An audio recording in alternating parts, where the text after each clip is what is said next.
It's me, Jobin from MS Solutions. Any and the new solutions. ഒത്തൊരുമിച്ചൊരു ഗാനം പാടാൻ മൊത്തം പേർക്കും കൊതിയായി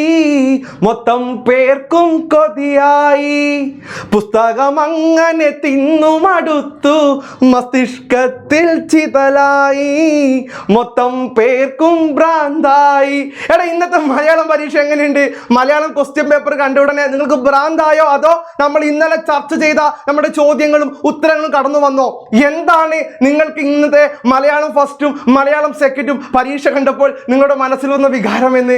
നമ്മൾ കഴിഞ്ഞ ക്ലാസ്സിൽ, അതായത് ഇന്നലെ നമ്മൾ പക്കാ ഷുവറിൽ ഒരുപാട് ചോദ്യങ്ങളും ഉത്തരങ്ങളും ചർച്ച ചെയ്തു അല്ലേ? അത് ഒരുപാട് നമ്മൾ പരീക്ഷയ്ക്ക് ചോദിച്ചിട്ടുണ്ട്. പക്ഷേ അതൊക്കെ വിഭിന്നമായ ഒരു പാറ്റേണിലാണ് അല്ലെ, വ്യത്യസ്തമായ ഒരു പാറ്റേണിലാണ് ചോദ്യങ്ങളൊക്കെ വന്നത്. നമുക്കറിയാം, നമ്മുടെ മലയാളം ഫസ്റ്റിൽ ചോദിച്ച ചോദ്യങ്ങളിൽ നമ്മൾ ഇന്നലെ ചർച്ച ചെയ്ത ഒരുപാട് പാഠഭാഗങ്ങൾ, അത് യുദ്ധത്തിന്റെ പരിണാമത്തിലെ ഉപന്യാസമൊക്കെ ചോദിച്ചു അല്ലേ? വ്യത്യസ്തമായ രീതിയിലാണെങ്കിലും നമ്മൾ ഇന്നലെ ചർച്ച ചെയ്ത ഉപന്യാസം 6 മാർക്കിന്റെ ചോദ്യം. പക്ഷേ നമ്മൾ കൃത്യമായി ക്രിസ്റ്റൽ ക്ലിയറിൽ നമ്മുടെ ഹോളിക്സ് ലൈവിലും ഇന്നത്തെ പക്ക ഷുവറിലും കൃത്യമായി പറഞ്ഞിട്ടുണ്ട് ഏത് നമ്മുടെ യുദ്ധത്തിന്റെ പരിണാമം. അതിന് ഉപന്യാസം വന്നില്ലേ, ലഘു ഉപന്യാസം. 6 മാർക്ക് നിങ്ങൾ സ്കോർ ചെയ്ത് കാണില്ലേ? പിന്നെ മലയാളം ഫസ്റ്റിൽ പിന്നെ എന്താണ്, വെള്ളായപ്പന്റെ നമ്മൾ കടൽ തീരത്ത് പറഞ്ഞു അല്ലേ? തന്റെ മകൻ കണ്ണൂർ സെൻട്രൽ ജയിലിൽ കഴിഞ്ഞപ്പോൾ തന്റെ മകന്റെ ശവശരീരം കാണാൻ പോയ ഒരു അച്ഛന്റെ ധീരമായ രോദനത്തിന്റെ ഒരു പകർപ്പാണ് ആ കഥ എന്ന് പറഞ്ഞത്. അപ്പൊ വെള്ളായപ്പനായി ബന്ധപ്പെട്ട ആ ഒരു പാഠഭാഗം കടൽ തീരം ചോദ്യങ്ങൾ വന്നില്ലേ? പിന്നെ എന്താടാ നമ്മുടെ മലയാളം ഫസ്റ്റിൽ നിങ്ങൾക്ക് ഒരുപാട് ആകാംക്ഷയോടെ ഉത്തരം എഴുതാൻ പറ്റിയത്? നമുക്കില്ല നാടും നഗരവും അല്ലേ? ഈ പുഷ്കരൻ പറയുന്നുണ്ട്, എനിക്കില്ല കലി നാടും നഗരവും എന്ന് പുഷ്കരൻ കലിയോട് പറയുന്നു. നമ്മുടെ ഏതിലെ പ്രലോഭനം, ഉണ്ണായി വാര്യരുടെ നളചരിതം ആട്ടക്കഥയിലെ ചോദ്യവും വന്നില്ലേ? എടാ, ചോദ്യങ്ങൾ നമ്മൾ ചർച്ച ചെയ്ത ചോദ്യങ്ങളിൽ ഒരുപാട് ചോദ്യം വന്നു, പല രീതിയിലാണെന്ന് മാത്രം. പക്ഷെ എന്തായി, നമ്മൾ കൃത്യമായി അതൊക്കെ പറഞ്ഞില്ലടാ. ഇപ്പൊ സെറ്റ് അല്ലേ? എല്ലാവരും മലയാളം പരീക്ഷ ഉഷാറായി എഴുതിയില്ലേ? മലയാളം ഫസ്റ്റ് അല്ലേ? മലയാളം ഫസ്റ്റിൽ വേറെ വിഷയങ്ങൾ എടുത്ത കൂട്ടിൽ അറബി എടുത്തവരുണ്ട്, ഉറുദു എടുത്തവരുണ്ട്. പക്ഷെ മലയാളം ഫസ്റ്റ് എടുത്ത കുട്ടികൾക്ക് എന്തുണ്ട്, ഒരുപാട് നല്ല ചോദ്യങ്ങൾ വന്നു. നിങ്ങൾക്ക് ഇന്നത്തെ ക്ലാസ് കണ്ടാൽ മനസ്സിലാകും. നമുക്ക് എന്തെങ്കിലും ചോദ്യം വന്നു, അവസാനം ആശയം, ആസ്വാദനാശംസകൾ, സമകാലിക പ്രസക്തി എന്നിവ പരിഗണിച്ച് ആസ്വാദന കുറിപ്പ് തയ്യാറാക്കാൻ. ഇത് പുറത്തുനിന്ന് വന്ന ചോദ്യമാണ് അല്ലേ? ഒരു കവിത തന്നു, അത് വായിച്ച് ആസ്വാദന കുറിപ്പ് തയ്യാറാക്കാൻ. പക്ഷെ നമ്മളൊരു വീഡിയോ ഇട്ടിട്ടില്ലേ, ആസ്വാദന കുറിപ്പ്, ഉപന്യാസം, കഥാപാത്ര നിരൂപണം, പ്രഭാഷണം, എഡിറ്റോറിയൽ എന്നിവ എങ്ങനെ തയ്യാറാക്കാമെന്ന് ടിപ്സ് ആൻഡ് ട്രിക്സ് പറയുന്നില്ലേ? അപ്പൊ ആസ്വാദന കുറിപ്പ് എങ്ങനെ തയ്യാറാക്കാമെന്ന് പഠിച്ച കുട്ടികൾക്ക്, ഘട്ടങ്ങൾ പഠിച്ച കുട്ടികൾക്ക് സിമ്പിളായി 6 മാർക്ക് സ്കോർ ചെയ്യാൻ പറ്റിയ ഒരു ചോദ്യം കൂടിയാണ് ഏത്, ആസ്വാദന കുറിപ്പ് തയ്യാറാക്കുക എന്നത്. എന്നാൽ എൻ്റെ പുൽക്കുടി പാണ്ഡവരുടെ സന്തതിയിലെങ്കിലും ചെന്നേണം, അത് പ്രയോഗിച്ചത് വെറുതെ ആയിക്കൂടാ. യുദ്ധത്തിന്റെ പരിണാമം അല്ലേ? യുദ്ധത്തിന്റെ പരിണാമത്തിൽ അശ്വത്ഥാത്മാവ്, കലി എന്നീ കഥാപാത്രങ്ങളുടെ സവിശേഷതകൾ വന്നു. നമ്മൾ ഇന്നലെ പറഞ്ഞു അല്ലേ? നമ്മൾ യുദ്ധത്തിന്റെ പരിണാമം എടുത്തപ്പോൾ അശ്വത്ഥാത്മാവിനെ കുറിച്ച് സംസാരിച്ചില്ലേ? അശ്വത്ഥാത്മാവിനെ കുറിച്ച്, പിന്നെയോ നമ്മുടെ ദുര്യോധനെ കുറിച്ച് സംസാരിച്ചില്ലേ? കൃപരി, പിന്നെ ദ്രോണരി, അങ്ങനെ ഒരുപാട് പേരെ കുറിച്ച് സംസാരിച്ചു. അപ്പൊ ഇന്നത്തെ ക്ലാസ്സിൽ നമ്മൾ ഒരുപാട് കാര്യങ്ങൾ മഹാഭാരതത്തിലെ കൗരവരെയും പാണ്ഡവരെയും സംസാരിച്ചു. അതിൽ നിന്ന് ചോദ്യം വന്നില്ലടാ. ഇന്നത്തെ ക്ലാസ് കണ്ടവർക്ക് മനസ്സിലാകും, നമ്മൾ ഇന്ന് സംസാരിച്ച ഒരുപാട് കാര്യങ്ങളിൽ നിന്നും ചില കാര്യങ്ങളൊക്കെ ചോദിച്ചില്ലേ? പിന്നെ കലി അല്ലേ? കലി പുഷ്കരനെ ഇങ്ങനെ പ്രലോഭിപ്പിക്കുന്നുണ്ട്. അപ്പൊ കലിയുടെ ഭാഗത്ത് നിന്ന് ചോദ്യങ്ങൾ വന്നു. അപ്പൊ നമ്മൾ ഇന്നലെ ചർച്ച ചെയ്ത ചോദ്യങ്ങൾ, ഒരുപാട് ചോദ്യങ്ങൾ വന്നു എന്നത് വലിയൊരു സംഭവം തന്നെ. പക്ഷേ ആ ചോദിച്ച പാറ്റേണിലാണ് വ്യത്യാസം എന്ന് പറയുന്നത്. അപ്പൊ നമ്മൾ എന്ത് ചെയ്തു, നമ്മൾ കൃത്യമായി പാഠഭാഗങ്ങളൊക്കെ വായിച്ചു, അതാണ് പ്രധാനം. പിന്നെ ഇന്നത്തെ ക്ലാസ്സും കണ്ടു, ഹോളിക്സ് ക്ലാസ്സും കണ്ടു. ഇപ്പൊ ചോദ്യങ്ങൾ എപ്പോഴും ഇങ്ങനെ മാറി മാറി വരികയാണ്. അപ്പോൾ നിങ്ങൾ എന്ത് ചെയ്യണം, നിങ്ങൾ എപ്പോഴും പാഠഭാഗം കൃത്യമായി വായിക്കുക അല്ലേ? അത് നിങ്ങളുടെ കാര്യം മനസ്സിലാക്കുക. ഞാൻ എപ്പോഴും പറയുന്നത്, മലയാളം എന്നത് എന്താണിടാ, തലച്ചോറിലെ ഒരു ഭാഷയല്ല, ഹൃദയത്തിന്റെ ഭാഷയാണ് അല്ലേ? സയൻസ് സബ്ജക്റ്റ് പോലെയല്ല നമ്മൾ മലയാളം എന്ന് പറയുന്നത്, അത് ഹൃദയത്തിൽ നിന്നും എടുത്ത് എഴുതേണ്ട ഒരു സബ്ജക്റ്റ് ആണ് എന്ന് കാണാൻ സാധിക്കും. പിന്നെ എന്താണ്, മലയാളം സെക്കൻഡിലേക്ക് വന്നാൽ അതും സിമ്പിളായൊരു പരീക്ഷയല്ലേ? നമ്മുടെ മുൻകാല മലയാള പരീക്ഷയെ സംബന്ധിച്ച് ഒരു പാറ്റേൺ മാറിയെങ്കിലും ഒരു സിമ്പിളായി കാണാവുന്ന ഒരു എക്സാം തന്നെയാണ് നമ്മൾ മലയാളം സെക്കൻഡും. അതിൽ എന്താണ് നമുക്ക് പറയാൻ പറ്റുക, ഓണമുറ്റത്തിലെ ചോദ്യങ്ങൾ വന്നില്ലടാ. മഴ കൊണ്ടാലും പാവം തുമ്മകൾ, അത് നമ്മൾ ചോദിച്ച ചോദ്യം വ്യത്യസ്തമാണെങ്കിലും ചോദ്യം കൃത്യമായി വന്നു. എന്താണ്, മഴ കൊണ്ടാലും കാശിത്തുമ്പകൾ അല്ലേ, മലരിൻ കൂടെ നിറച്ചു വിറച്ചേ, മാവേലി മന്നനെ എങ്ങനെയാണിടാ നമ്മുടെ മലയാളക്കര, നമ്മുടെ മലയാള നാട് സ്വീകരിക്കുക. അത് നമ്മൾ കൃത്യമായി ഇന്നത്തെ പക്കാ ഷുവർ ക്വസ്റ്റ്യൻസിലും നമ്മുടെ ഹോളിക്സ് ലൈവിലും കൃത്യമായി പറഞ്ഞു. ഓണമുറ്റ് എന്ന് പറയുന്ന കവിതയിൽ പൂക്കൾ എങ്ങനെയാണ് നമ്മുടെ മാവേലിയെ സ്വീകരിക്കുന്നതെന്ന്. പിന്നെന്താ, പത്രങ്ങൾ ചെയ്യുന്ന ഏറ്റവും വലിയ സേവനം അല്ലെ, അച്ചടിച്ച് കണ്ടാൽ നമ്മൾ കൃത്യമായി പറഞ്ഞു. ഒരു പത്രം എന്ന് പറയുന്നത് എന്താണ്, ഒരു കാര്യം അച്ചടിച്ചാൽ അത് അതേപോലെ നാം വിശ്വസിക്കുന്നു അല്ലേ? അത് തെറ്റാണോ ശരിയാണോ എന്ന് നാം ആരും ചിന്തിക്കുന്നില്ല. ആ ഒരു പത്രനീതി എന്ന് പറയുന്ന സുഗമ അഴീക്കോടിന്റെ പാഠഭാഗത്ത് ചോദ്യങ്ങൾ വന്നില്ലടാ. പിന്നെ എന്താണ് വന്നത്, നമുക്ക് കാണാൻ സാധിക്കും. ഒരു പീഡയറുമ്പിനും വരുത്തരുതെന്ന അനുകമ്പയും സദാ ശ്രീനാരായണ ഗുരു. നമ്മൾ ഇന്നലെ ചർച്ച ചെയ്തു, ആ പാഠം കൃത്യമായി ഓളിക്സ് ലൈവ് പറയുന്നുണ്ട്. ഇന്നത്തെ ലൈവിൽ നമ്മൾ കൃത്യമായി പറഞ്ഞിട്ടുണ്ട് ശ്രീനാരായണ ഗുരുവിനെ കുറിച്ച് അല്ലേ. ഒരു ജാതി, ഒരു മതം, ഒരു ദൈവം, മനുഷ്യന്. ഇന്നലത്തെ നമ്മുടെ ക്ലാസ് ലൈവ് കണ്ട കുട്ടികൾക്ക് മനസ്സിലാകും ഞാൻ എത്രമാത്രം കൃത്യമായി ക്രിസ്റ്റൽ ക്ലിയർ ശ്രീനാരായണ ഗുരുവിനെ കുറിച്ചുള്ള ക്ലാസ് എടുത്തിട്ടുണ്ട് അല്ലേ. ലോകം എന്തായാലും, ജാതി എന്തായാലും, മതം എന്തായാലും മനുഷ്യനാണ്, മനുഷ്യത്വമാണ് വലുത് എന്ന് ശ്രീനാരായണ ഗുരു പറഞ്ഞിട്ടുണ്ട്. ആ ചോദ്യം കൃത്യമായി ഉത്തരം എഴുതി കാണില്ലേ.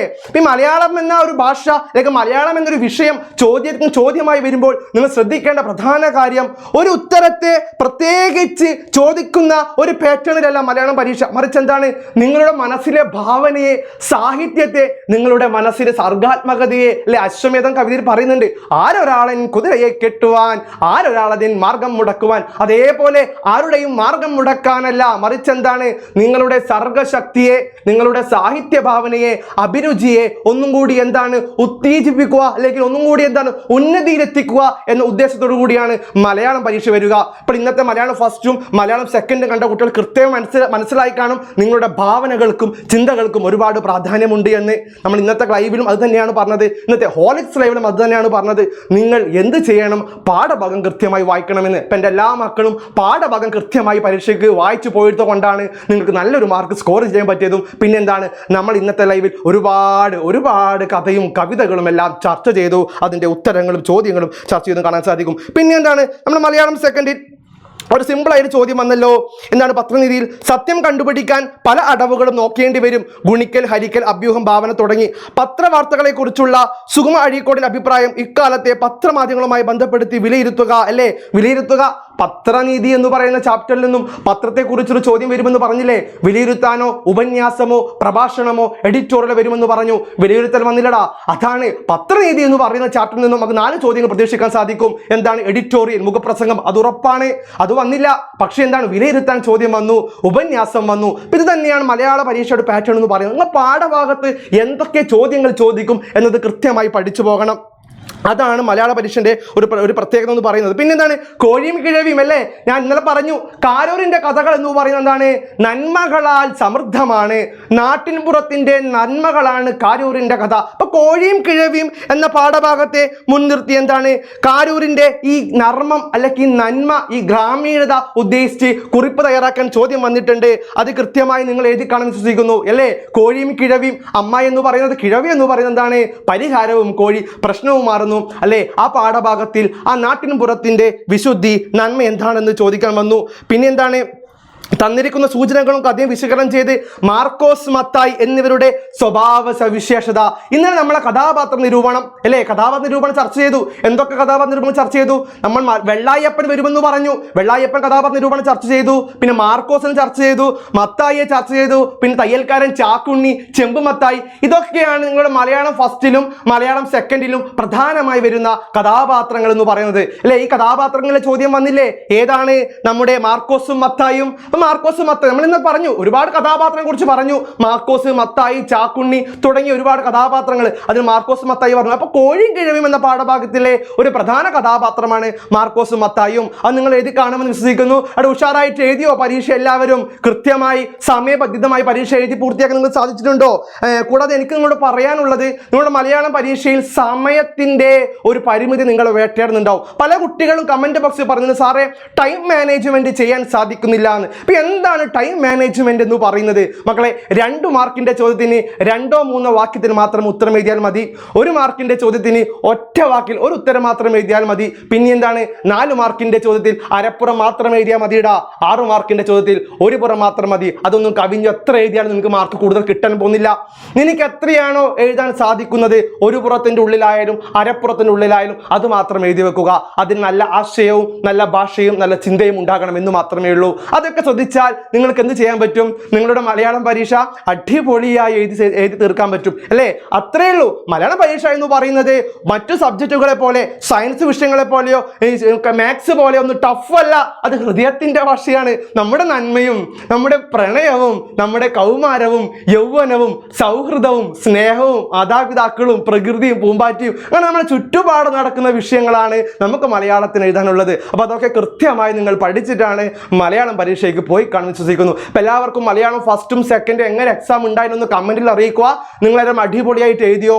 സമയം തികഞ്ഞോ? ഉപന്യാസം, ആസ്വാദനക്കുറിപ്പ്, പിന്നെ വിലയിരുത്തൽ, ഇതൊക്കെ കഥാപാത്ര നിരൂപണം, ഇതൊക്കെ കൃത്യമായി എഴുതി തീർക്കാൻ സാധിച്ചോ എന്ന് എന്ത് ചെയ്യണം? നിങ്ങൾ കമന്റ് ബോക്സിൽ ഒന്ന് പറയണം. ഓക്കെ, അതെനിക്കൊന്ന് കാണണം. നിങ്ങൾക്ക് എല്ലാവർക്കും കൃത്യമായി പരീക്ഷ എഴുതി തീർക്കാൻ സാധിച്ചോ എന്ന് എനിക്കൊന്ന് കാണണം. നിങ്ങൾ കമന്റിൽ അതൊന്ന് ഷെയർ ചെയ്യണം. ഓക്കെ അല്ലടാ? ഇപ്പൊ പരീക്ഷയൊക്കെ കഴിഞ്ഞു വന്ന് ക്ഷീണിച്ചിരിക്കുകയായിരിക്കും. ഇപ്പൊ 2 ദിവസം നിങ്ങൾക്ക് എന്തുണ്ട്?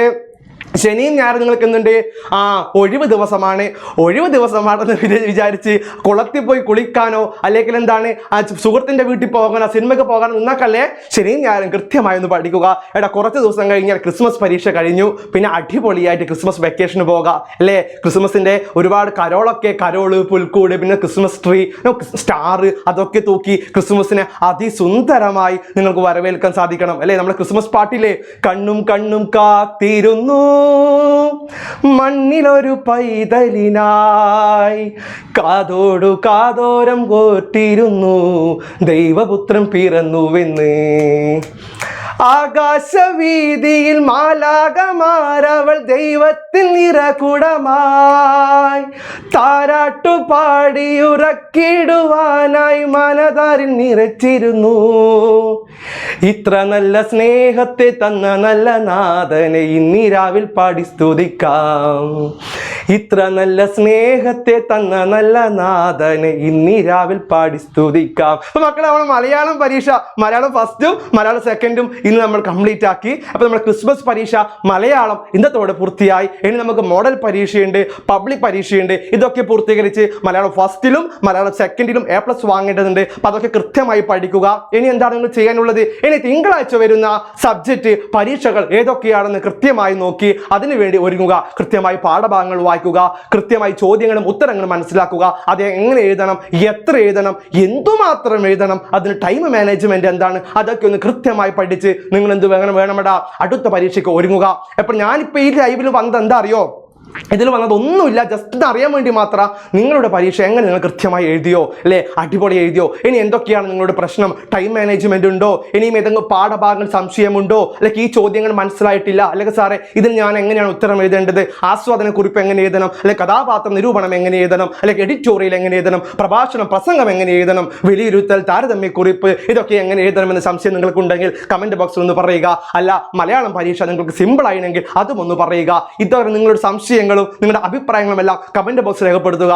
ഇനി നമുക്ക് എന്താണ് അടുത്ത വിഷയങ്ങളിലേക്ക് ഒരുങ്ങേണ്ടതുണ്ട്. അതുപോലെ തന്നെ എല്ലാവരും സ്കൂൾ വിട്ട് ക്ഷീണിച്ചിരിപ്പായിരിക്കും. എല്ലാവരും നല്ലപോലെ ഭക്ഷണം കഴിച്ച് നല്ലപോലെ കിടന്നുറങ്ങി ഉഷാറായിട്ട് നാളെ എണീച്ച് വീണ്ടും പഠിക്കുക, മറ്റന്നാളും പഠിക്കുക. തിങ്കളാഴ്ച മുതൽ എക്സാം ഒക്കെ അറ്റൻഡ് ചെയ്യുക. എല്ലാവരും ക്രിസ്മസ് പരീക്ഷയ്ക്ക് നല്ല മാർക്ക് വാങ്ങുക. ക്രിസ്മസ് പരീക്ഷ സിമ്പിൾ ആണെന്ന് കരുതി ക്രിസ്മസ് പരീക്ഷ വലിയ കാര്യമൊന്നുമില്ല എന്ന് വിചാരിച്ച് മാറി നിൽക്കരുത്. ക്രിസ്മസ് പരീക്ഷയിൽ ഉഷാറായി പഠിച്ചാൽ മാത്രമേ നിങ്ങൾക്ക് എന്ത് ചെയ്യാൻ പറ്റൂ? മോഡൽ പരീക്ഷയിലും അടിപൊളിയായി മാർക്ക് സ്കോർ ചെയ്യാൻ പറ്റൂ. ഈ ക്രിസ്മസ് പരീക്ഷയിലും മോഡൽ പരീക്ഷയിലും നിങ്ങൾ പഠിച്ച അറിവുകൾ വെച്ചുകൊണ്ട് നിങ്ങൾക്ക് പബ്ലിക് എക്സാമിൽ എന്ത് നേടാൻ പറ്റും? ഫുൾ A+ എന്നൊരു കടമ്പ നേടിയെടുത്ത് നിങ്ങൾക്ക് എന്ത് ചെയ്യാൻ പറ്റും? നിങ്ങളുടെ ജീവിതത്തിൽ അല്ലേ ആ ഒരു ഫ്ലെക്സിൽ നിങ്ങളുടെ മുഖം കയറി വരണ്ടേ അല്ലേ? ഫുൾ A+ എന്നൊരു മുഖം കയറി വരണ്ടേ? അതിനുവേണ്ടി നിങ്ങൾ ശ്രമിക്കണം. സെറ്റല്ലടാ? അപ്പൊ എല്ലാവരും അടുത്ത എക്സാമിന് വേണ്ടി ഒരുങ്ങുക. എല്ലാവർക്കും ഓൾ ദ ബെസ്റ്റ് എന്ന് പറഞ്ഞുകൊണ്ട് it's me Jobin from MS solutions. ഇനി എന്തിന് വേറെ സൊല്യൂഷൻസ്. Thank you.